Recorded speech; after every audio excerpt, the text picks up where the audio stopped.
Les enfants passent, cher Fulbert. Bonjour les jeunes. Les enfants passent. Allez, Ouais. attendez, on a une super émission aujourd'hui.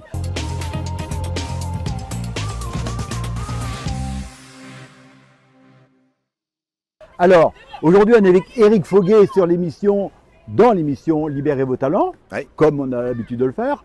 Je suis très content parce que pour une fois, C'est toi qui es de l'autre côté, cher Fulbert. oui. Mais Ouais. là, aujourd'hui, tu vas voir, on va quand même aborder un sujet assez sérieux. Oui. Quand même. Et le sujet, c'est le projet C'est projet vrai. professionnel. Tu sais qu'il y avait 5 planètes. Bon. Exact, dans Libérez vos Le talents. jour, tu m'as dit, ça serait bien qu'on parle du projet. Alors, pourquoi tu voulais parler du projet, justement, toi? Bah, c'est intéressant, tu vois bien, avec NTV, tu as rejoint l'équipe. On en croise des gens qui sont porteurs d'espoir, qui sont porteurs de projets, entre réalité ou utopie, Ouais. en l'occurrence. Et pour autant, des fois, il ne faut pas grand-chose, tu le sais, au travers déjà de tout ce que tu as pu entreprendre et de ton livre pour prodiguer des conseils. Mais il suffit d'une étincelle, justement, d'un moment, d'une fulgurance. Et c'est vrai que quand on se met en projet, j'allais dire, et on va définir peut-être des clés et des outils, on va toucher à quelque chose qui est fondamental dans la vie d'homme ou de femme, c'est l'émerveillement. L'émerveillement, c'est quelque chose qui touche à l'émotion, c'est quelque chose qui touche forcément à l'effort, parce qu'il y a eu quelque chose qui s'est produit, et on va avoir comme une béatitude professionnelle, et c'est ça l'émerveillement. Il y a un temps suspendu, et Ouais. on se dit, ouais, j'ai bien bossé, ouais, j'ai bien travaillé, ouais, j'ai réussi, en tout cas, un bout de ma vie. Oui, mais là, tu me montes déjà un peu haut dans les sphères, déjà. Ouais, je Là, monte parce qu'il fallait l'horizon. Ouais, mais là, j'ai envie de citer Michel Camille qui dit une vision sans action n'est qu'hallucination. Exactement. Alors maintenant, puisqu'il dit une vision sans action n'est qu'hallucination, comment concrètement on pourrait Eh bien. justement élaborer, enfin plutôt peut-être le planifier, je ne sais Mm. pas, qu'est-ce que tu proposerais? Eh ben, tu vois, il y a 47 ans, exactement, juste derrière, là, Oui. moi j'étais en 6e à Kéoche, ici, il y a 47 ans. Attends. Imagine-toi le gamin qui est là derrière et qui nous regarde aujourd'hui, Oui. c'est moi qui te regarde et je me vois de dos, de dire mais quel est cet individu qui est en train d'être interviewé. Je pense que le gamin qui était là, il avait des projets. Mais pour autant, ils étaient en gestation, ils étaient en tribulation parce que ils n'avaient que 11 ans. Est-ce que tu veux dire que le c'était petit déjà garçon. un rêve? Je sais pas, je me rappelle plus malheureusement. D'accord. Pour autant, ma vie a été jonchée d'étapes et si on revient sur le projet pour pas se perdre dans une philosophie, c'est qu'il nécessite, et tu l'évoquais, déjà l'effort. Tu as eu beaucoup d'invités et qu'est-ce qu'ils ont dicté? Et oui, forcément une prise de conscience, une matérialisation. Il y a un moment, l'effort, c'est quoi? C'est de distribuer ses outils, aller à l'écoute des autres et puis d'une manière concrète, je crois, c'est organiser son temps. Je pense que on ne peut pas faire un projet si on n'est pas organisé dans son temps.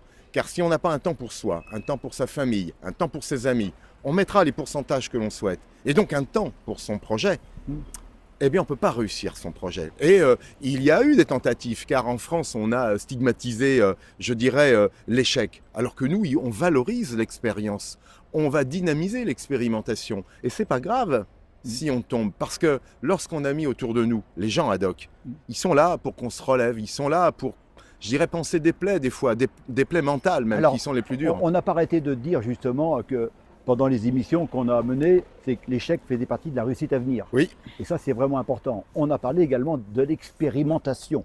oui. D'accord. Et dans ces cas-là, tu viens d'en parler. Et en quoi l'expérimentation fait partie du projet? Eh selon bien, toi? parce que on est, je crois qu'il y a 3 mots magiques chez moi. Il y a le projet, c'est la base. Et donc, suivent les idées. S'il n'y a pas d'idées, ça ne marche pas, le projet... C'est un peu la vision dont je parlais tout à l'heure quand même. Tu vas voir, ça va plus loin parce qu'il y a un 3e mot magique, et je le livre dans ton émission Libérez vos talents, c'est la curiosité. Savoir que nous ne savons pas. C'est-à-dire, c'est baliser, comme tu dis, des chemins où on va y laisser des traces parce qu'il n'y avait pas de chemin. Et on a été curieux, on a été là où on ne savait pas ce qu'il y avait. Il n'y avait peut-être même pas de lumière. Pour autant, on a poussé des portes et on a avancé. Je crois qu'au-delà de l'expérimentation, cette idée, non pas de se mettre en danger, mais de se mettre en émerveillement. C'est-à-dire aller à la rencontre de quelque chose qui va se passer. Et il y a forcément des gens au bout de cette aventure. Et je crois que le projet, c'est ça. C'est pas un horizon.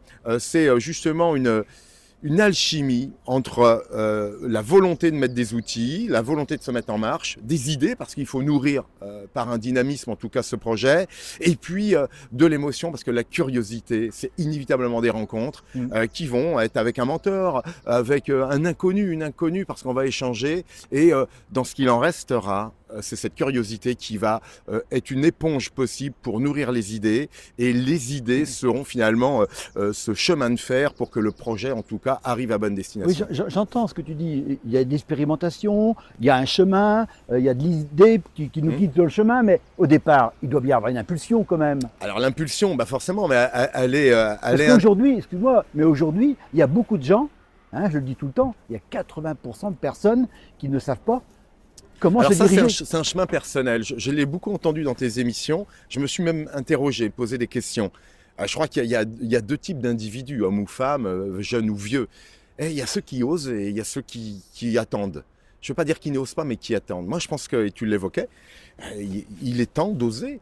Et il y avait finalement... Oui, mais comment oser?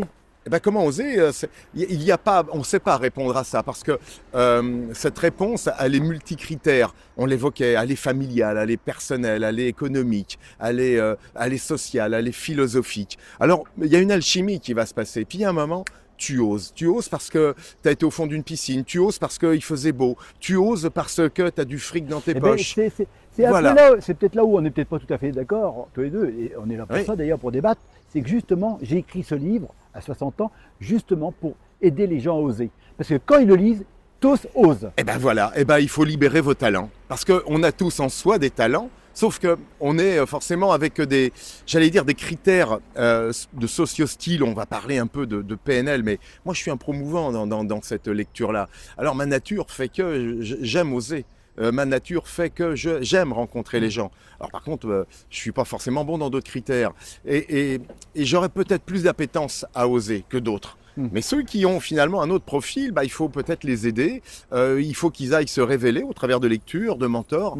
Il faut prendre confiance. Et je crois que s'il y avait le meilleur des conseils à donner, c'est que cette confiance, elle est essentielle. Et ce mot est magique, essentiel, parce que c'est l'essence du ciel. Et c'est ça en quoi chacune et chacun est essentiel pour lui-même et pour les autres, c'est que dès qu'il se met en marche, il produit de l'émotion. Et je crois qu'aujourd'hui, on l'a bien vu, les paradigmes ont changé, l'économie est en train de changer.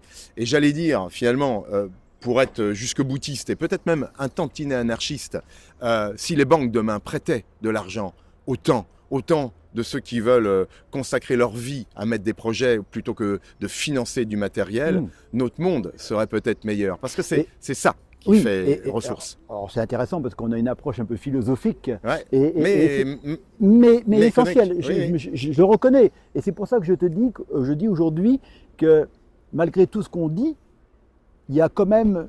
Le temps évolue, mais le système n'évolue pas. Le système aujourd'hui propose un chemin unique à des êtres différents, alors qu'il devrait proposer des chemins différents à des êtres uniques. Et c'est la raison pour laquelle, moi, je dis, votre chemin, il doit être personnalisé par rapport à votre projet, par rapport à vos capacités et vos passions. Et c'est pour ça que je parle du livre, mais il y en a d'autres. Mais c'est vrai que c'est pour casser cette prison qu'on a du système. Il faut sortir de cette prison. Le projet, on l'a vu, c'est quand même une idée. Et si tu ne veux pas croire dans tes idées, saint Thomas disait je crois en ce que je vois. On est forcément dans cet effet miroir. Il faut voir ce que l'on croit. Et une fois qu'on a finalement cette croyance portée, on va se mettre en marche. Comme tu le disais, les chemins n'existent pas, ça n'empêche pas de se mettre en marche. Et je crois qu'il y a un mot qui est magique dans la mise en chemin, c'est finalement le pas et l'empreinte. Mais le mot empreinte, on peut emprunter quoi? On peut emprunter de l'argent, on l'évoquait à l'instant, mais c'est pas ça, l'énergie, elle est bien plus forte que l'argent. Et je crois que quand des gens, quels qu'ils soient, quel que soit leur âge également, si on veut leur donner confiance, eh bien je dirais c'est un maximum de les éclairer. Trop de gens éblouissent dans ce bas monde. Et si on éclaire chacun un petit peu ce que peut faire l'autre, comment on peut aider, parce qu'en aidant, on est plus fort. Je crois que je vais reprendre un maître mot qui va te faire plaisir aussi. C'est Taylor qui disait ça, je l'exploite de temps à autre. Ce qu'ils produisent nous rend riches. Ce qui était affreux dans les années 1920 parce qu'on était sur les usines de montage de la Ford. Et aujourd'hui, dans l'émulation, ce qu'ils produisent nous rend riches. riche, ça veut dire qu'on se complète les uns les autres et qu'ensemble, on a peut-être plus de facilité à atteindre un projet. Il y a peut-être des projets solo, mais je crois qu'aujourd'hui, dans une société, comme tu dis, qui a énormément changé, la complémentarité, l'émulation, l'empathie restent de toute façon des outils qui sont des outils qui ne coûtent pas, parce que ce sont des outils qu'on s'approprie et qui permettent en tout cas de réaliser ces projets. Donc on arrive à la fin parce que Oui, il faut finir. Et c'était passionnant parce que on était allé sur un angle qu'on ne l'avait pas fait encore aujourd'hui et peut-être qu'on ira prochainement. Donc l'idée, j'ai bien retenu quand même, c'est se faire confiance, avoir une vision, aller sans hallucination évidemment, hein, mais quand même cette idée de vision passe par des objectifs.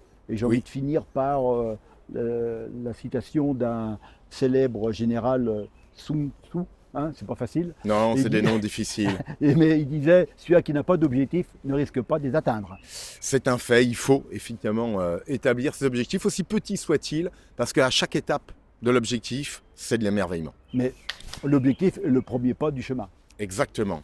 Merci Eric.